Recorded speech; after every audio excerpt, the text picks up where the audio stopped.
Thank you, and good evening to everyone. And I'm Michael Moscow, one of the vice chairs and a senior fellow at the Chicago Council on Global Affairs. And on behalf of the council, I want to thank you all for joining us tonight at this third annual CME group lecture on global financial markets. And given the weather conditions, I want to give a special thanks to you for joining us tonight. I know this is not the easiest day to travel around the Chicago metropolitan area. Now, last year, we were privileged to host Professor Robert Shiller of Yale University, who spoke on building a financial system for the future. And we're delighted to have Bob Shiller here tonight. Bob, raise your hand. And this year, we're pleased to have with us internationally renowned economist and Nobel Prize laureate, Gary Becker. And tonight, Gary Becker will focus on the question of, will America retain its economic leadership? This is obviously an extremely important subject, especially since we still feel the after effects of the global financial crisis. So we are delighted to present this annual lecture in partnership with the CME Group, whose generous support has made this possible. The annual CME Group lecture on global financial markets will continue to feature prominent speakers who are recognized for their seminal contributions to the understanding of markets. And I can think of no better person to lend his perspective than Gary Becker. And to introduce him, I'm going to turn to Leo Melamed, who's chairman emeritus of the CME Group and a transformative leader in the futures and financial service industries. So by way of introduction, Leo is a member of the CME Group Board of Directors. He's chairman of its Strategic Steering Committee and vice chairman and founder of the Competitive Markets Advisory Council. And Leo has been a true pioneer in the development of financial markets. As chairman of the CME, he launched currency futures with the creation of the International Monetary Market, the first futures market for financial instruments. He then led the CME in the introduction of a diverse number of financial instruments. He spearheaded the introduction of Globex, the world's first futures electronic trading system, and became its founding chairman. Or more simply put, he's widely referred to by many as the founding father of financial futures. So we're delighted to have Leo as a member of our board of directors at the council and thankful for his leadership, as well as the CME Group's deep and ongoing support of the Chicago Council's work. So please join me in welcoming to the podium Leo Melamed.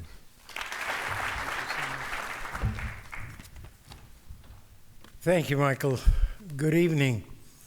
And as Michael noted, I applaud your bravery for not letting the weather stop this attendance.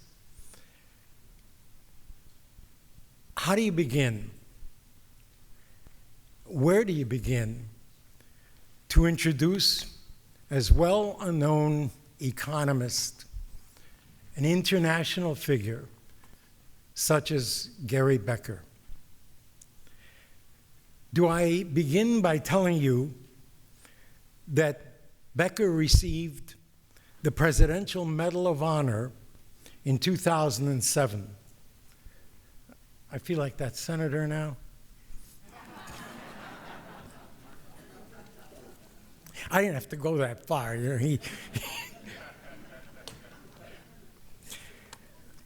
The Medal of Freedom Award is the highest award that the President of the United States can give anyone. And Gary Becker is that one person among so many famous Americans that received it.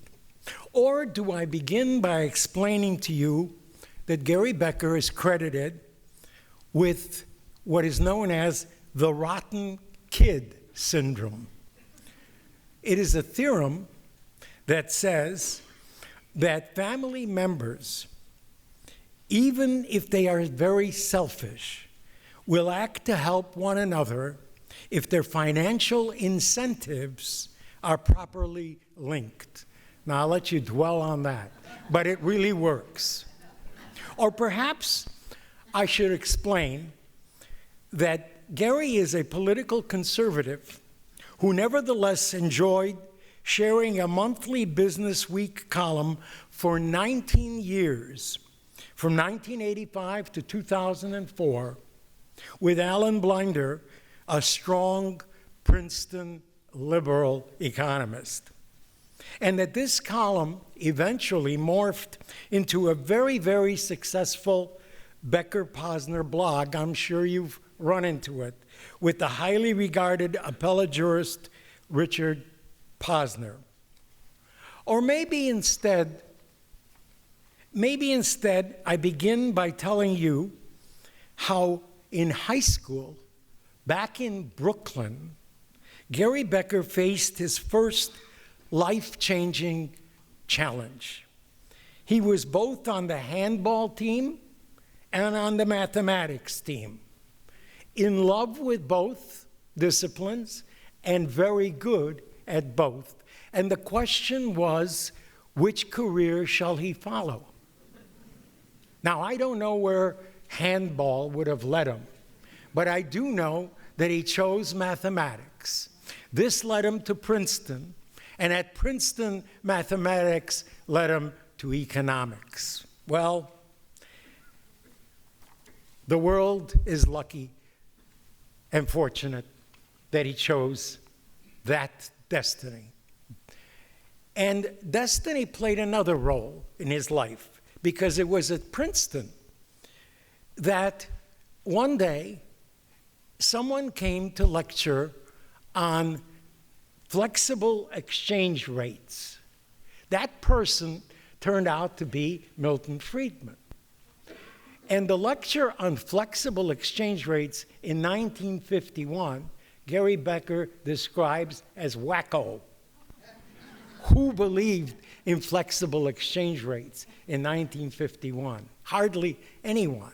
And yet, Milton Friedman delivered a lecture that proved its case. And this happened to give Gary Becker the rationale and reason to come to the University of Chicago for his graduate studies. Think about that for fate, because Milton Friedman, of course, became his teacher, his mentor, and his friend. Gary Becker came to the University of Chicago at a moment in time that he describes as the golden age. Just listen who was there at that moment. Milton Friedman, George Stigler, Ted Schultz, Robert Mundell, Harry Markowitz, and on, the likes of which you can't find anywhere in the world. And yet they were there. And as you know, the University of Chicago has this extraordinary record of Nobel Prize winners. Under Friedman's tutelage, Becker learned that economics was not a game to be played by clever academics, but rather a serious subject that helped all of us understand the real world we lived in. Becker saw a way of using economics that hardly had been considered before. He took the prejudices of workers and employers and customers and all groups, even governments, and put them through an economic analysis. His analysis included such things as persistent racial and sexual discrimination, investment in human capital, crime and punishment, marriage and divorce, family, drug addiction, and other apparently non-economic dimensions of society. It represented a brand new dimension of economics. To no one's surprise, Gary Becker won the 1992 Nobel Prize in Economics for having, and these are the words, for having extended the domain of microeconomic analysis to a wide range of human behavior and interaction, including non-market behavior. But maybe I should tell you that not only was Milton Friedman Becker's teacher friend and mentor, Friedman and Becker shared a fundamental belief that economics grounded in empirical research is a powerful tool to understand human behavior. Grounded in empirical research. While Friedman is known for his lasting contribution to macroeconomics, Becker is recognized for extending microeconomics to a wide range of fields and topics. Listen to how economic policy based on evidence is described by someone that you probably know, the former Secretary of State, George Shultz. He too was a student of Milton Friedman's and knew Gary Becker very, very well at the U of C. And on Friedman's 90th birthday, he penned and sang a little song. I can't sing. I will not try to sing it, but I will talk it. And this is how he, Shultz, explained what Milton Friedman and Gary Becker are all about. Listen. A fact without a theory is like a ship without a sail, is like a boat without a rudder, is like a kite without a tail. A fact without a theory is as sad can be. But if there's one thing worse in the universe, it's a theory without a fact. That is why the Becker-Friedman Institute for Research in Economics was established by the U of C just 2 years ago as a collaborative cross-disciplinary center for research in economics. Or maybe it is simply enough to introduce Gary Becker by telling you that he exemplifies scholars who understand the American free market ideal. Scholars unafraid to cross boundaries, share ideas, and ask difficult questions. Gary Becker.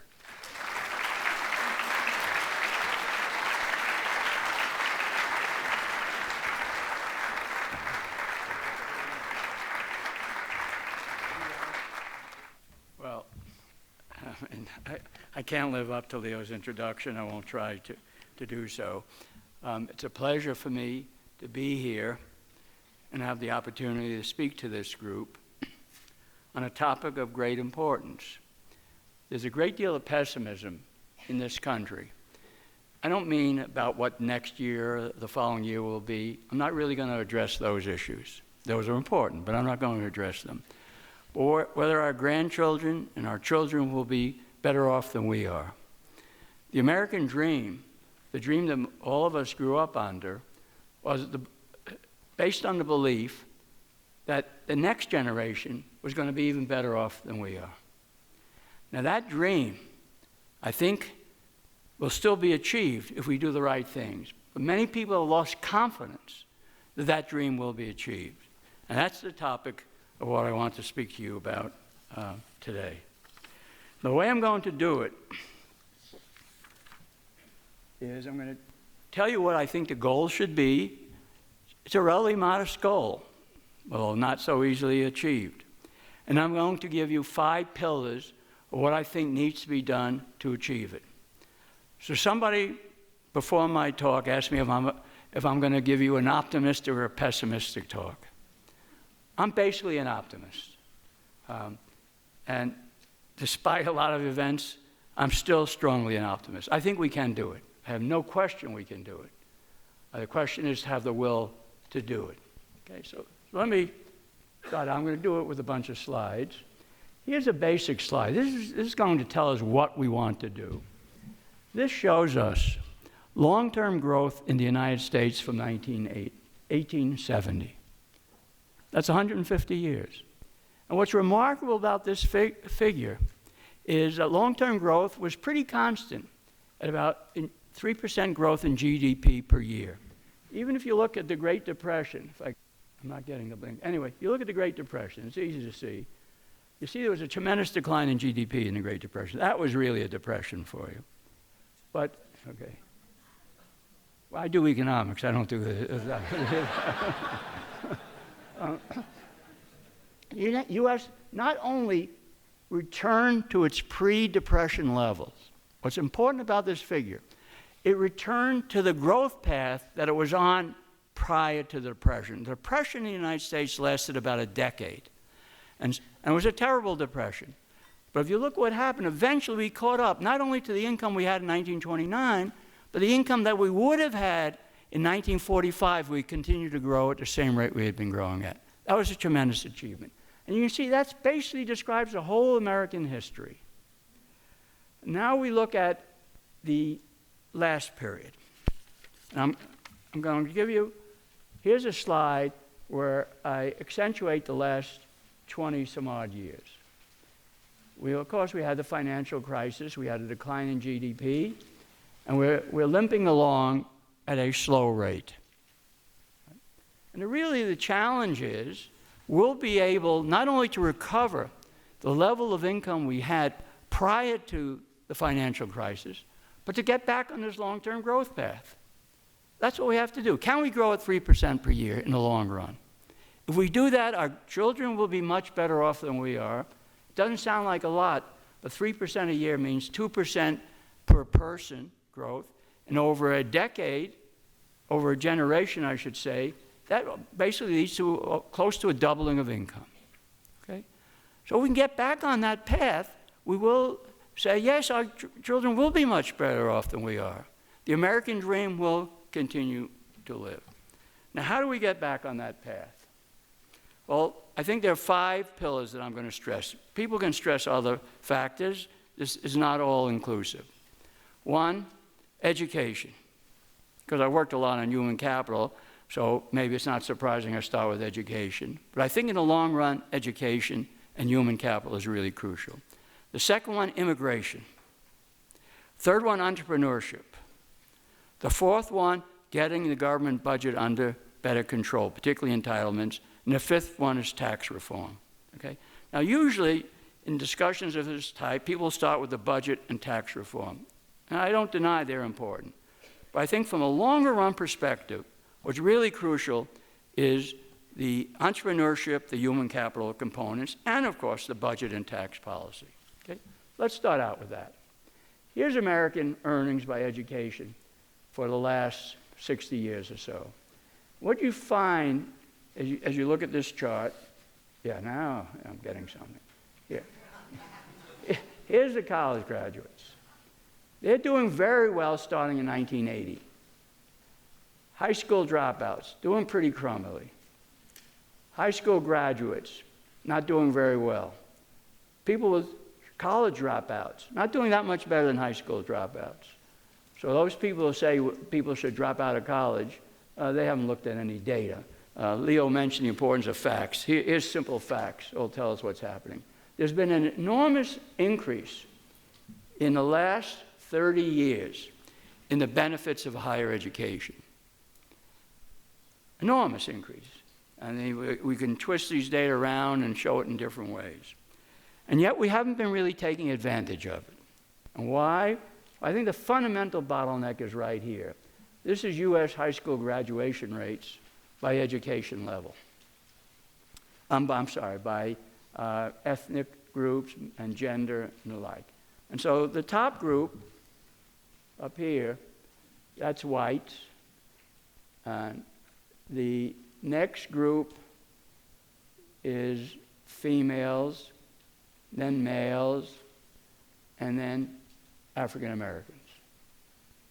And if you look at the African American history here, it's pretty depressing. Even for whites, it's pretty depressing. And so the whole American high school picture is very depressing. 25 to 30% of American high school students are not graduating high school. And this has not changed since 1980. 80. Hasn't changed for 30 years, despite the fact that the benefits of higher education has increased enormously. That's one of the challenges we're facing. Now, as a result of this fact, here are a couple of statistics that should be help one put the U.S. education performance in perspective. It's an international comparison and shows the U.S. ranking over a 5-decade period. 1970, U.S. ranked in tertiary, that's like college education, 4th in the world. Now we're 15th and 17th, so we greatly declined. High school graduation rates, we ranked 9th and 10th in 1970. We're 27th and 28th in the world today. So there's been a terrible stagnation of the U.S. in absolute sense and a decline relative to the world because the world has seen an enormous boom in education. Why has there been this enormous boom? Well, the enormous boom is reflected in this first figure. There's been an enormous demand for highly educated people, for knowledge workers, as it's sometimes called. And other countries have taken advantage of that. U.S. has done it to a slight extent, but not enough. And so we're falling behind. And the source of the falling behind, I think, starts at the K through 12 period. So what do we do about it? Well, I'll have a few suggestions to make. Here are my suggestions. Nothing that radical. Prove family stability. Okay, not easily done. Family is crucial. I wrote a book on the family. It's crucial for these problems. But it's a long-term process. You're not going to change it in the next 10 years. That's something we have to accept, unfortunately. Okay? Number 2, vouchers in charter schools. Leo mentioned competition. Well, competition applies in education as well. Vouchers in charter schools are not a magic wand that one will have and will radically improve the educational qualifications of all Americans. No, it's not true. But it will have an effect, because competition works in education as well as it works in other industries. All right, so I've been a long-time supporter of vouchers and charter schools. My teacher and friend that Leo mentioned, Milton Friedman, I heard him give his talk when I was a graduate student on vouchers. And I said, gee, what a simple idea. But it's a simple idea, but it's run into a lot of opposition. But it's a great idea. Differential pay for good teachers. We don't have that in the American high school system. Great opposition to merit pay. Yet we all know, I've been teaching my whole career, we all know that good teachers make a tremendous difference in what people learn, what they feel about a subject. I had 2 great teachers in high school, an English teacher and a math teacher. And both of them made me excited about the subject. My English teacher about poetry and great English writers. I didn't follow that path, but it gave me appreciation for that.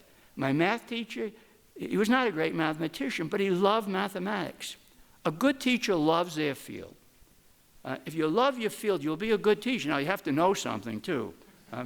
But loving your field really counts a lot. To convey that to the students, that you really love what you're doing. Right? But to get good teachers, yes, some good teachers will come because they love teaching. But the financial incentives work in this field as anywhere else. You have to pay more for good teachers. Nevertheless, there's been opposition, which I'll come to. Fire bad teachers. Bad teachers can ruin a lot of kids.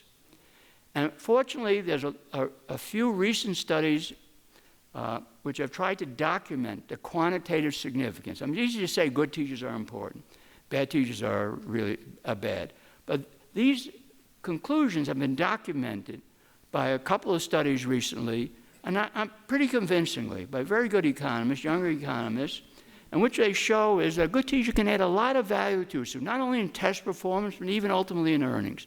And a bad teacher will do just the opposite. Now, if you look at 2, 3, and 4, each one of these have been strongly opposed by the teachers' unions, okay? So I'm not anti-union. I've been pro-union. But the union has to be faced with some competition and some and alternatives. And they blocked every one of these moves. Now, they've been pushed back by the charter school movement. They're beginning to be pushed back on differential pay for good teachers, but it's only beginning. fire bad teachers, they fight that constantly.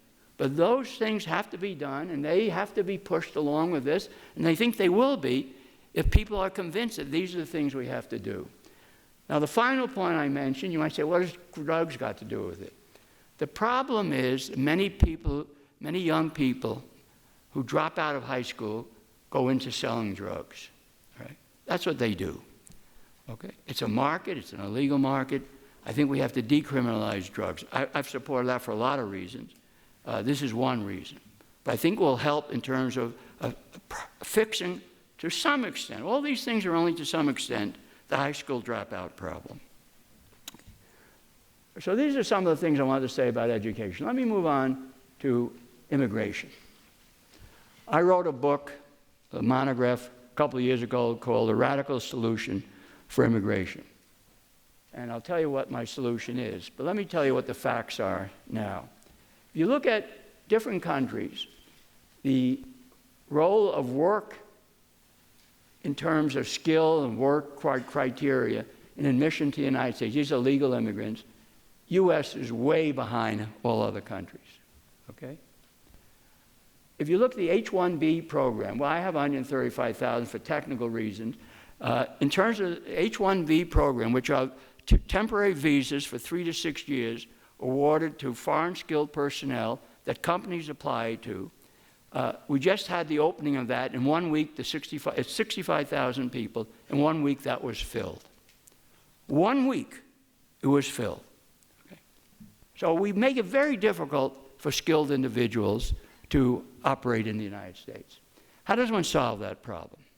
Well, there's a recent bipartisan immigration committee that came out with a suggestion we award a point system. So we give so many points for this amount of skill, so many points for that amount of skill. That's better than what we're doing, but it's not very good. I propose a more radical solution. Sell the right to immigrate. Now, that's going to bother a lot of people. Sell the right to immigrate. And anyone who can pay the amount, let's say $50,000, can immigrate. Illegal immigrants can convert themselves from illegal immigrants into legal immigrants by paying that amount. Now, who's going to come? The young, because it'll pay more for them to come. The skilled, because they gain more from coming. The people who want to make a commitment to the United States, they're willing to pay more. The people who want their children and grandchildren to do well in the United States, they'll be willing to pay more. So it will attract the right type of people. It'll attract the skilled people. It'll attract younger people, as in the proposal by the bipartisan commission. But it'll also attract people, let people select. I want to come to the United States. I'm blocked from coming now, or I have to wait 10 years, 15 years to get a green card. I say, no, you can come right away. Pay the amount. Now, you might ask, and a legitimate question, what about the people who don't have the funds? Absolutely. We don't want to exclude those people. So I suggest in this monograph, we set up like a student loan program, an immigration loan program. Immigrants have to put down a down payment. You have to have some skin in the game. They put down a down payment. We're going to argue over it. Let's say $50,000. They put down $5,000 down payment. And they borrow the rest the way students borrow the rest. This is a form of investment in human capital. So it should be like a student program. Okay? And that's a way to get the poor to come as well as the qualified to come and let people self-select into their coming. So that would be my general proposal. We can stand in this country many more immigrants. And we will get many more if we have a vehicle, a procedure by which they can come to this country, okay? And the country can handle it. In fact, more than handle it, they will be great assets to this country, as previous immigrants have been. I mean, Leo was an immigrant. My parents were immigrants. I mean, all of us here, not far along, were immigrants. These people add a lot to this country. And it's a crime that a lot of people want to come to this country, and they're blocked from coming. This would be a system where there's no government officials who's going to tell us who can come. People can come. The illegal immigrants, many of them will voluntarily convert themselves because it's much easier to be a legal immigrant in this country than an illegal immigrant. You qualify for a lot of jobs. Okay? So that would be my second proposal. A third proposal, I'm going to discuss a little more briefly, is entrepreneurship and U.S. competitiveness. Well, it's called decline in competitiveness. This isn't really accurate. I mean, this is only a 4-year period, and the U.S. did decline. According, this is the World Economic Forum ranking. It's surprising we declined from tops just a few years ago to 7th. Today, 7th is pretty good. Here's World Bank rankings on this side. We find the U.S. We're starting a business, we're 13th. That's not good enough. New businesses, startups, they're not the only employers, but they're an important source of employment and a good sort of employment. People with ideas starting a company. We have to reduce the obstacles to being able to start a business. And I have a few other suggestions. Cut the taxes. I'll come back to that later on investments. Simplify the patent system. I'm a patent minimalist. I think we should limit patents to a very small set of very expensive forms of innovation, like drug innovation, and eliminate most of the other patents that we have.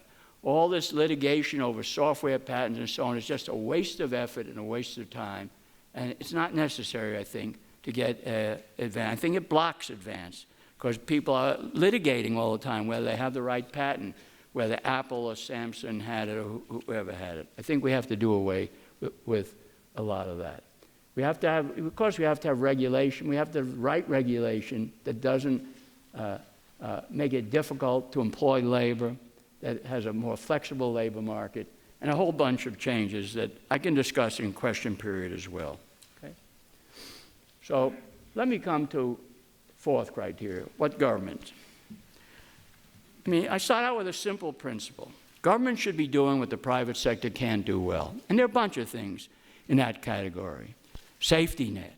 So some people, for health or other reasons, they can't manage successfully. And any humane society will protect those people. So that's number one. Private charity does it, but it's not sufficient to do it. Defense. Clearly, defense, terrorism, we saw the Boston events, is crucially a government set of activity. Okay? Infrastructure. A lot of infrastructure could be taken privately, but some of it would be difficult to do it privately. So the government has an important role in infrastructure, including in education as a form of infrastructure. Research and development. Basic research needs government support. How much? That's a question. You don't want to be throttled by the government. You don't want government picking winners, the way it's tried to do in the alternative energy sources. I think that's a big mistake. And I'll add that George Shultz, who you mentioned, I recently published an op-ed in the Wall Street Journal trying to do away with all these alternative sources of support and calling for a carbon tax in which the money is immediately distributed to the population as a whole. So it's not a money-raising activity. It's a way of getting more efficient activities in the pollution area. So we fund a lot of things. We try to pick winners. That's a big mistake. Basic research is important to fund because the incentives, it's hard to collect on the results of basic research. So that would be another important, vital thing. But most of us are aware that the big issues in government spending, and I can mention a lot, get rid of a lot of corporate welfare and all that. We don't need it. It's a drag on the economy. The big component, though, are the entitlements. Social Security, relatively easy to handle. Medicaid and Medicare, very difficult issues. And here, what I show is the projected growth in Social Security over here, Medicaid and Medicare over here. You can see, unless we do something, unless we change something, the projections are these will grow rapidly, grow significantly. Now, a lot of American spending on health is very productive. I mean, people say, well, we spend too much. I think we do spend too much. I think we spend inefficiently. But we have some really first-class health care. That's why people come to the United States for treatment rather than most Americans going abroad for treatment. We have first-class health care, but we can do it better. Okay? And how can we do it better? Well, here's a few suggestions. Okay, some of them modest, some of them radical. Raise the age of eligibility for Social Security and Medicare gradually to age 70. And not gradually, I don't mean over a 50-year period, I mean over more like a 20-year period. People are healthier now, they're mentally and physically healthier. I've passed 65 by a little bit, all right? I'm still working, I'm full-time. I mean, not everybody can do that, of course, when they reach a certain age. Sometimes their health gives out and there are other problems. I understand that. And so those people will be able to get access earlier, maybe at age 60, okay? But it's ridiculous to have the same age of eligibility now that we had in the 1930s when Social Security was introduced. And that's 80 years ago, and we're so much healthier than we are then. I mean, the life expectancy, they say people who are 70 now, well, that's like the 55 previously. The 80s are 60 previously. Well, we should implement that in legislation, okay? Now, of course, people need planning. You can't drop it on people that they're 64 today and say, well, you're going to have to work till 70. No, you need planning. You need to implement. So that's why you have to do it gradually. But not so gradually it takes it forever to get the amendment. I think we can go to 70. Other people suggest 67, 68. I think they're being too conservative. I think we can go to 70. Increase patients' share of out-of-pocket, increase their out-of-pocket share. That is, I'll compare two countries for you, Switzerland and the United States. The average out-of-pocket payment by the Swiss are 31%. On medical expenditure. The average out-of-pocket spending in America is 12%. And these are averages. Right. The Swiss have a pretty good health system. They spend 11% of their GDP on health. Okay? We spend approximately 17% on health. Now, that doesn't mean everything the Swiss are doing is better than what we're doing, but this is one important component. Give people, again, some skin in the game, that they have to pay part of their additional expenses. Of course, they'll have insurance, they'll have Medicare, and so on, but they have to pay a bigger share at the margin. So that's increased out-of-pocket. Give vouchers. Paul Ryan has proposed something like this. I think it's a good proposal for the most part.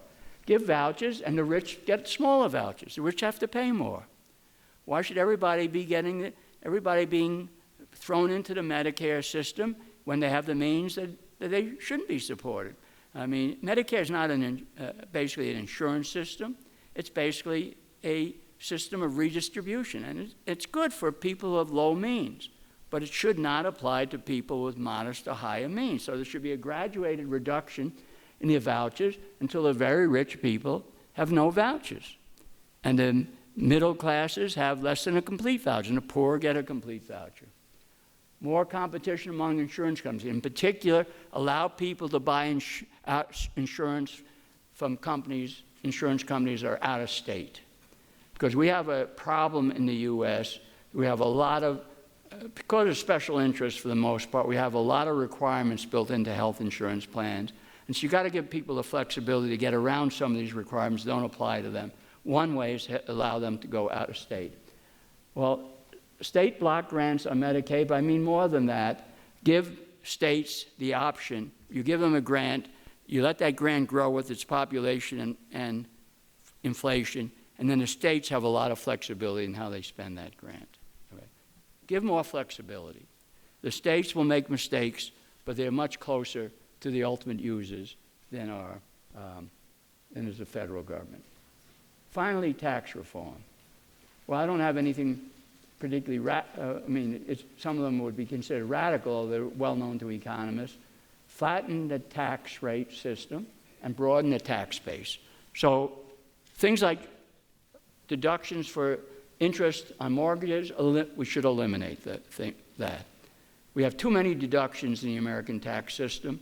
It's a hodgepodge of special interests that is giving us I don't know how many thousands of pages of tax code is. We don't need that.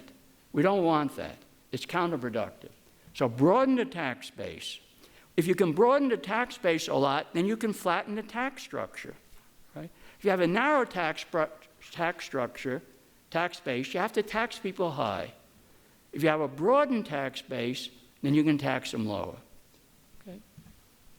Eliminate many deductions. Eliminate taxes on investments. This is like a consumption tax. I think basically what we want to move to ultimately is to a consumption tax. Yes, have big exemptions for poor so they don't have to pay anything.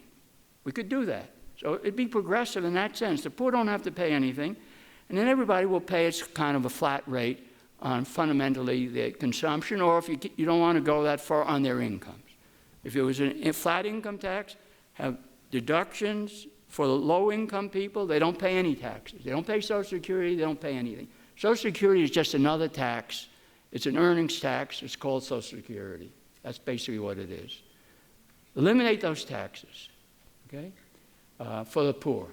And then the middle class and the rich, they'll pay a rate, maybe 30%, okay? I think you can raise the revenue. If you have a wide enough tax base, you can raise all the revenue collecting now with a 30%, roughly a 30% tax after a generous exemption for the poor, but on a very broad tax base. So those are my 5 proposals.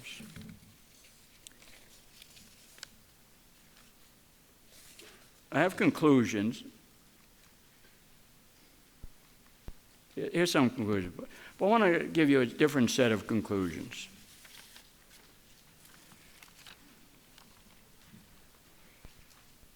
We have to invest more in human capital. It's a shame that we've fallen behind. It's not necessary, okay? So I started out saying I'm an optimist. I'm an optimist in a sense, not that there are not major obstacles. No, there are. Not that there aren't major political opposition to a lot of the changes I'm suggesting. There will be. There is. But I'm not trying to say what the politicians will accept and I'll recommend that. I mean, I'll let somebody else do that. I'm trying to say what do we want to achieve that we want to push the politicians to try to achieve. Okay? And they have 5 pillars: education, immigration, entrepreneurship, government spending, and redo the tax structure. If we do that, I think we can meet the promise that I stated in the introduction, that if we do these things, and maybe other things we want to do, but if we do these things, I am certain we will be able to return. Let's go all the way back now. Let's go back to where we started out, where our goal is. Here's our goal. We want to return up there, okay? We'll go next one. We want to return to that growth path. It's not an impossible task. I'm not saying let's grow at 5% per year forever. I don't think the U.S. can do that. It's say, let's grow at the rate we grew at for 140 years or so. That we can do, okay? And if we do that, then we won't have to be pessimistic. Our children will be a lot better off than we are, and our grandchildren will be a lot better off than they are. Thank you very much. I'm sure people have a lot of questions here. Let me kick it off with one question. You started with education, and I know this is a very important subject. You showed that the graduation rate had really not changed in high schools over the last 40 years or so. But the earnings for college graduates has been going up dramatically during this period. So what's happening here? Why isn't the market working? Why aren't fewer people dropping out and going to college? Oh, it's a good question. I tried to mention that briefly, but I'm glad you expanded on it because I think it's important. In a sense, it's a challenge. Why aren't, I'll repeat what Michael said. We've gotten this big increase in returns to college, and yes, more people are going to college, but not enough, and in particular, we haven't been able to budge the high school dropout rate, right? More people are going to college. More high school graduates are going to college. Unfortunately, a lot of them are dropping out of college. About 50% of all men and women who start college drop out of college, okay? Why? Well, I think it comes back to the problems that I mentioned before, that on the one hand, we have for a lot of these kids, they're in families that don't care about what they're doing and they don't care if they're achieving. That's a problem. Okay, so we have to take that as given in a sense. In the short run, it's not easy to overcome that. But I think we can do better in sense of having schools that appeal more to these kids, that prepare them better, and they like being in it. So that's the charter and voucher school system with, I don't know what the best innovations will be to teach kids whose family haven't taught them much, but we'll get that. Let the market operate, we'll get that. Better teachers. It'll be costly, but let's have better teachers. Better teacher can take a kid who has no interest in school and really stimulate that kid to say, I want to make something of myself. So I think we need better teachers. We need to get rid of the bad teachers, okay? Bad teachers can kill your interest. I mean, unfortunately, a lot of teachers just don't care that much about their kids. I mean, that's not the majority. I would say most teachers are dedicated and so on, but there's these rotten apples that can pollute the whole school system. Those are the ones we have to get rid of. Those are my main suggestions. I think if we do that, will we be like Korea that graduates 95% of its students? Probably not. But will we do 85, 90%? I think that's attainable. So these are stumbling blocks to reducing that dropout rate. Right, exactly. Even though the earnings are higher. Earnings are higher. You got to get the kids, though, to have the foresight and the interest that they can go through the stage that they then see the potential higher earnings. Absolutely. Okay, let's go to the audience then for questions. One of your suggestions was related to the family. Is there anything policy-wise that can be done for parents to be more nurturing to their children and all of that? But well, without being intrusive in the family and life. all of that is a lot. I mean, the family is a big area. Are there any public policies that can be taken? Well, for example, maybe we want to, as my colleague at Chicago, Heckman, argues, we want a much more extended Head Start program and early intervention.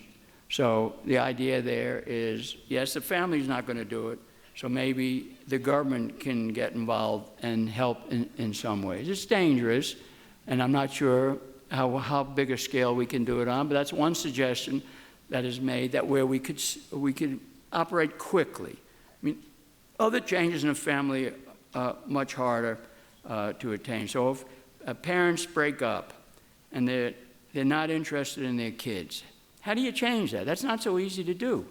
That's very difficult to do.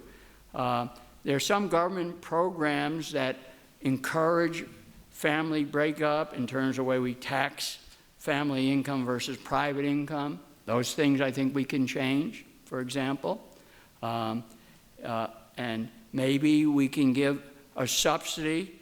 I mean, let me give you an example of our neighbor, Mexico. Mexico has a system called Oportunidad, and pardon my Spanish, but opportunities. It's for poorer families in Mexico, okay?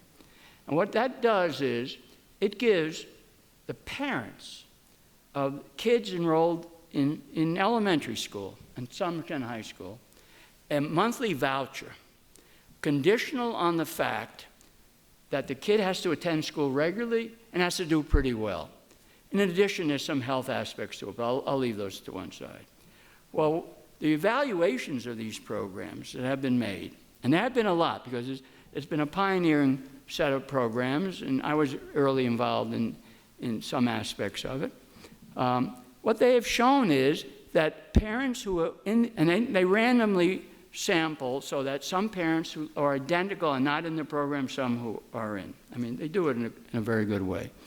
And what they show is that parents who are in the program, their kids do better. They go to school more, they attain higher level of education, and they eventually would be able to get some evidence their earnings are higher.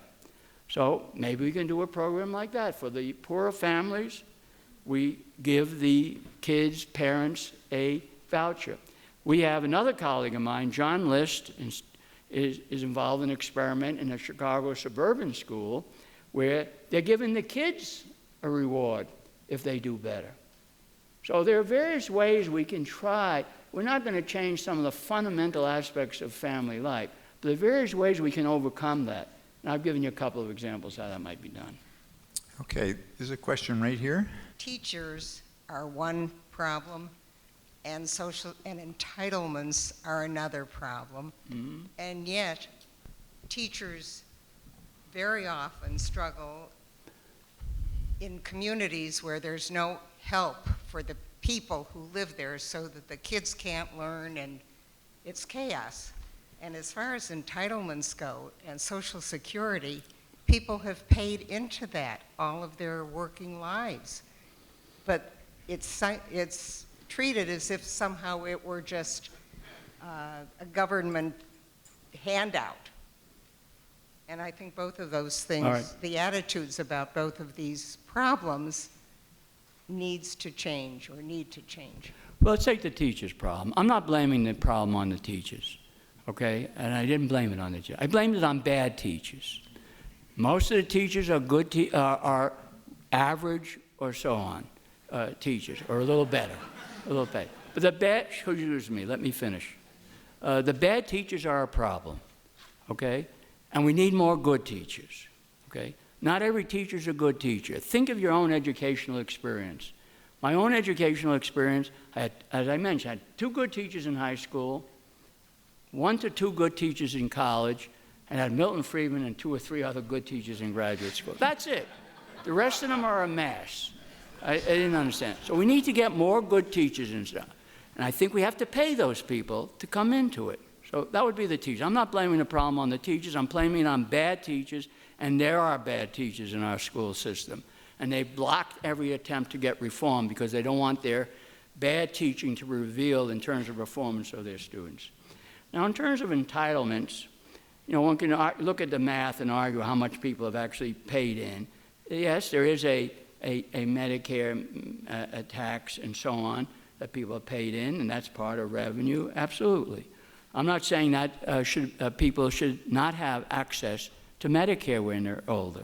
What I'm saying is that one wants to distinguish between people have the means when they're old and people don't have the means. We want to concentrate Medicare on people without the means. So those are the people who need to get the Medicare. I'm also saying that we can make the Medicare system operate more efficiently by providing much greater incentives for individuals so that they have to pay some of their marginal expenses, not all simply paid for by the government, and so on. So those are the proposals I made. So I'm not saying there's not going to be any Medicare system. I'm just saying I think we can reform the system. Okay, we have a question right up here. Hi, Professor, thank you very much. I wonder if you could build a little more on your comment about decriminalization of drugs. And you mentioned the possible impact on dropout rates, and I also wonder whether you could say whether you see any evidence that it could affect the level of violence, and specifically gun violence, in the country. Well, I was a consultant to Mexico on their drug problem, so I know quite a bit about their problem as well as something about the U.S. problem. I mean, violence is intrinsically connected with making drugs illegal, okay? It's violence among the people involved in the drug industry, and it's violence. A lot of innocent people get caught up in that violence. So yes, I think it's really important. I think ultimately, you know, the president of Mexico, Felipe Calderon, former president, just stepped down. Originally, he was very gung-ho on attacking the drug problem. Started a very proactive policy toward drugs. Toward the end of his term, he gave a couple of speeches in which he said, well, maybe we have to consider alternative solutions. And he said, he didn't elaborate, he said one of them being market solutions. What does one mean by a market solution? It means there are 2 things one can do. One can decriminalize drugs so the use of drugs is no longer a criminal act. That's a minimal that we should be doing. Portugal already does that. All the evidence for Portugal is it's working well in Portugal. Drug use hasn't gone up. People are more willing to go to clinics to try to break their addictions and so on. All right, that's a good step, an important step. I would hope we could go further than that and actually legalize drugs. But at the minimum, we should think of, let's decriminalize drugs. So somebody who's caught with a small amount of cocaine in their pockets doesn't get sent to jail for 2 or 3 years. I think that's the problem. I think it destroys the lives of a lot of people, and it's mainly minorities who are caught up in this. So you look at people who go to prison in the United States on drug-related charge, Unfortunately, a significant fraction of these people are minorities, particularly African Americans and Hispanics. Is there another question up here? You said that you are in favor of eliminating most or many deductions. One deduction that is under threat now is the charitable deduction. And Simpson-Bowles recommended that it be replaced with a small tax credit, which would discourage wealthy people from making contributions. I think you are at the University of Chicago, which is formed by a philanthropist. The Booth School was renamed from a philanthropist, and I think the Chicago Council probably involves philanthropy. So isn't philanthropy analogous to your entrepreneurship, something that makes America great and something that we should continue to support with a deduction?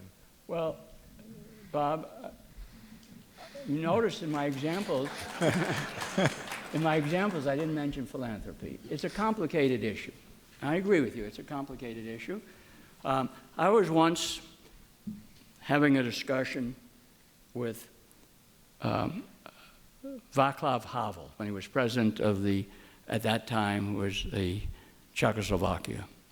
And he asked me, he said, Professor Becker, what do you think, should we have a system where people are encouraged to give to charity through some tax system?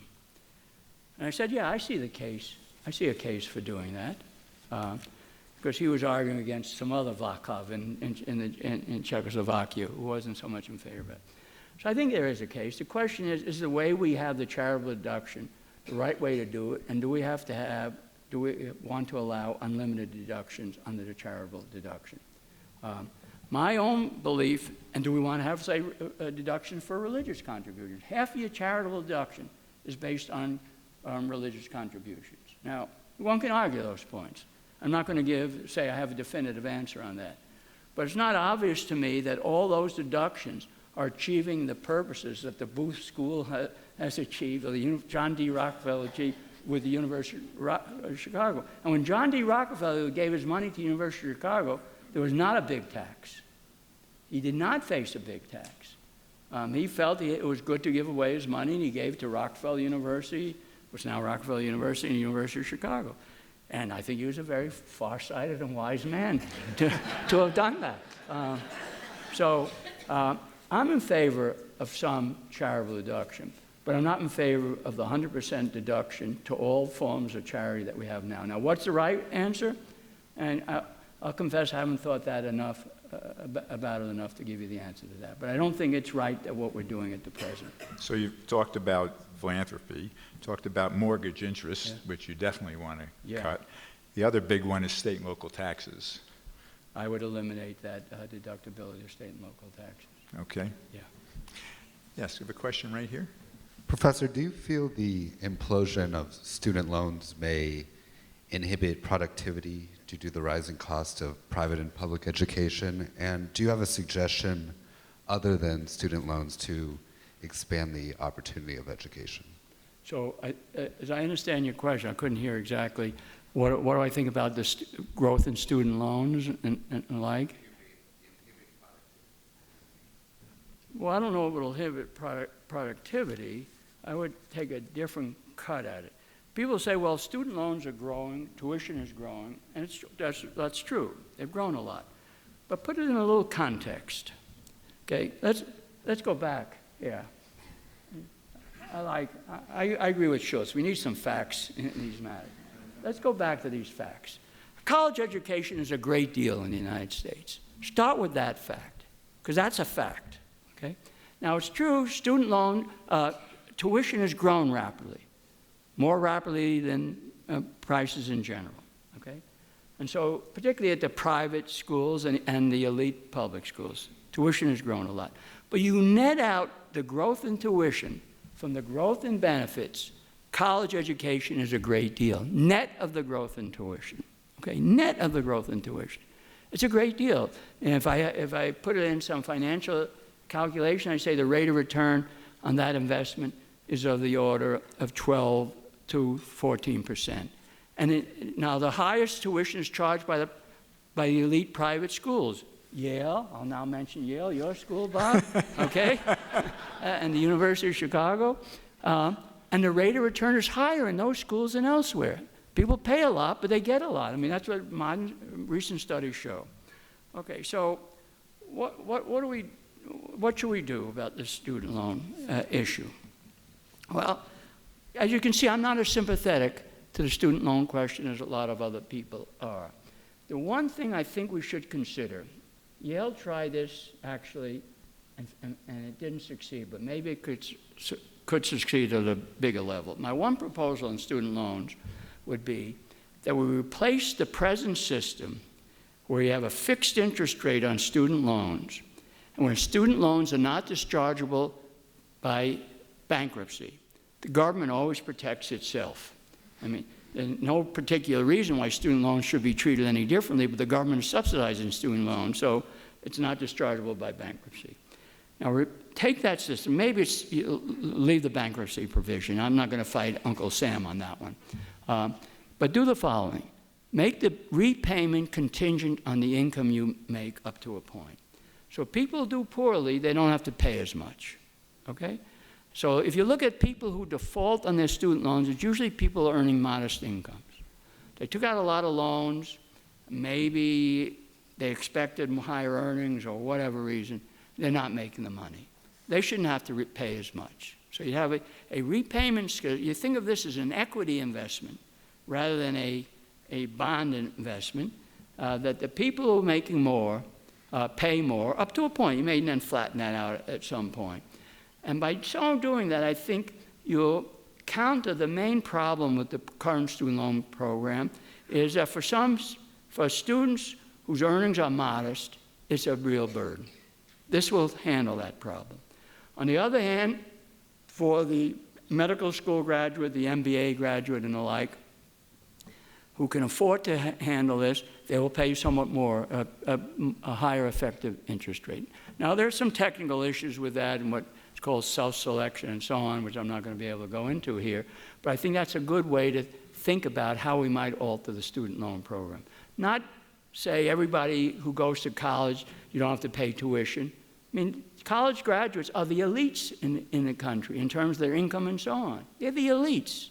You don't want the average person, the average taxpayer, subsidizing the elites. So you have to have a system that takes account of that. And I think possibly the student loan program where repayment is contingent on your income is a way to meet all our goals with regard to student loans. Okay? Okay, we have a group in the back of young professionals, so let's call on one of the young professionals. So with the economic crisis, there's been a decrease in the amount of tenured positions in universities and an increase in the amount of adjunct lecturers. And since you mentioned competition, I was wondering whether you felt that this was good or bad for higher education. I mean, the crisis is bad. I mean, as a result of the crisis, some universities have cut down their hiring. A fact, I think that's the question. Wasn't that the question? I think the question was, there's been a shift from tenured professors to adjunct professors because of the okay, that's good. I like that question. Okay? Do you have tenure? That question I can answer even better. I'm against tenure. Let me start out by saying that. I think tenure is unnecessary. Now, I live with tenure. It's true, but I always said, I remember I once said that to the chairman of the department. Look, you pay me $10,000 more and take away my tenure.